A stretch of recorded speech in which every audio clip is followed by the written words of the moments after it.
Welcome to LoL Class Pro Patch Analysis. In this first episode, Hi from Team Cloud9, I will dominate and Quas from Team Liquid will evaluate the changes for patch 5.4. Special thanks to DJ Sona for the music. So Janna got nerfed slightly. What Riot did is they moved her bonus move speed, her personal move speed, to her W. So now when she casts her W, she obviously loses the bonus, which is all the bonus move speed that she gains just from being Janna. And in return, she has higher base passive move speed per level on her W. And for her passive, it only affects champions that are moving toward Janna. So if you're moving like slightly behind Janna, you'll get the bonus, but if you're in front of Janna, you won't get any bonus move speed unless you're looking at her. It's just a nerf mainly to her W, so that now she will lose all of her bonus move speed when she casts it.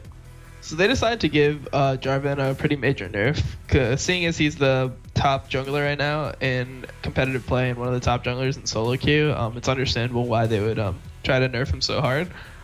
Pretty much what they did is they gave him 3 more base armor. So starting the game, you'll have 3 more base armor, but leveling your E, you just won't gain any bonus armor, which starts at I think about 10 and it goes up to 22. So total net loss of armor is going to be about 19 armor late game when you have your Demacian standard maxed. So it's definitely going to hurt his late game potential, but you shouldn't notice it too much early. I mean, he already has some problems clearing, but I think it will still be fine. You'll still be able to do your 4 camps back for your Rangers upgrade. But it'll just be harder, and if you don't get a leash or you do get chunked at all, you won't be able to do a full clear before you back. So Kalista got a minor nerf to her kiting. Pretty much what happened was her basic attack windup, which is the time between starting the attack and the attack actually going off, speeds up at 66% of her attack speed instead of 100% of her attack speed. So she'll just be able to move around a little bit less in team fights. It's not a major nerf, but I think it will definitely be noticeable, especially early game. And I think that this will be a slight nerf to all the attack speed builds that everyone goes on in Kalista, because part of the strength of those builds is when you go an attack speed build on Kalista, it just influences your kiting. You're able to kite so hard, and now it'll still influence your kiting, but it will influence it at a smaller rate than before. So the first thing I'm going to talk about is Kassadin. They are decreasing the mana cost on his ultimate to 60 from 75. So that part is a buff to Kassadin. However, they're also changing the range on which he can teleport. So it's currently 700 on live, and they're switching it to 450. So that's a massive range nerf, and I believe that should be a big enough nerf to be able to kill the bio ability of that champion. Because Kassadin is broken just because of his ultimate. Provides him a lot of gap close, escape, and mobility. So some of you guys might think that the mana change is enough to let him use his ultimate more. I don't think that's enough to make the difference between 700 range and 450 range, because it's pretty huge. I think that's enough to kill him, but we'll have to see. So I think Kassadin changes definitely affect his ability to snowball and clean up a fight. The 250 less range on his ulti is definitely going to cut off his mobility choices. And even though in teamfights, I think he's going to be similarly strong, since usually you just had a spell rotation and then hourglass and chase afterwards. I think overall it's going to be a big nerf, and I don't think we'll be seeing much top Kassadin. I think mid, it could still be viable, but definitely not top. So Katarina looks to be getting a minor nerf. Previously getting an assist, you could have done damage maybe like 9 seconds ago and then they die and you still get an assist, so then your skills would reset. But now you have to have done damage to them at least 3 seconds previous. So say for example, you do someone like 500 damage to them, then 6 seconds later they die. You didn't damage them within the last 3 seconds of their death. You don't get the reset anymore. So basically you have to have done damage to them within 3 seconds of their death. Otherwise, you don't get a reset. So it's a little bit of a nerf to Katarina, and I don't really see that many Katarinas anyway. But this might even make people less likely to play Katarina. Mordekaiser changes are definitely going to help him out in terms of his utility and his base strength.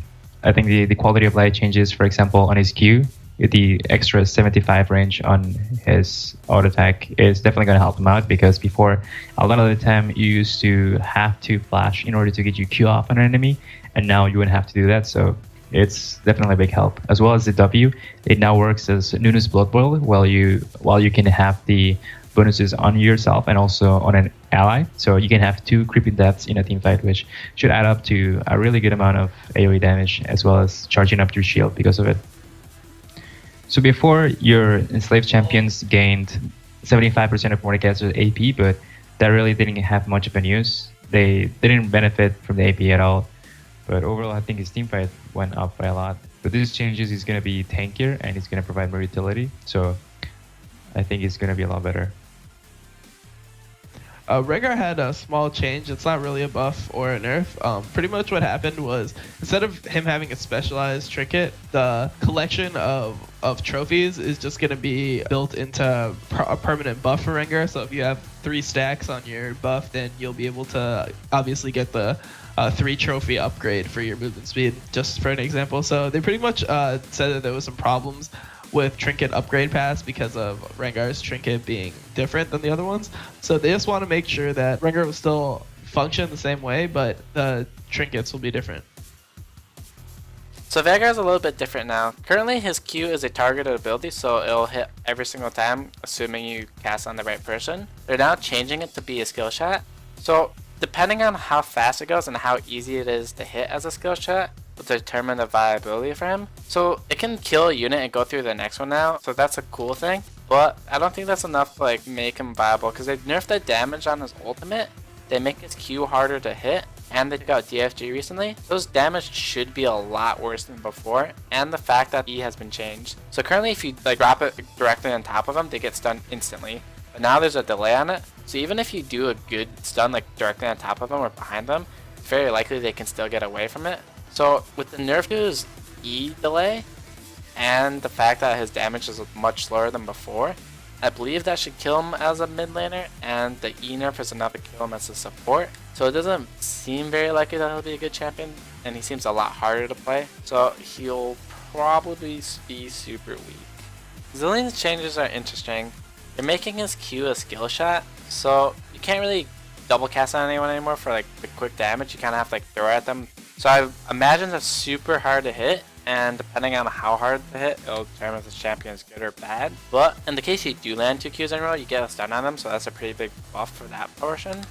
So on paper he seems better, and he seems more fun at the very least, because his Q is not targeted anymore. It's just kind of you throw at people and like you can leave on the ground too. So you can also use it as like a zoning tool. So his Q is a lot more interesting to use.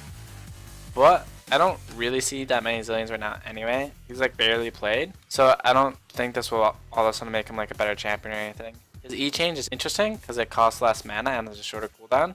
And the slow is like much higher. So you can like spam it infinitely for less mana, and the slow is bigger, but the duration is shorter. So I don't really think Zillion got better. I think he got worse.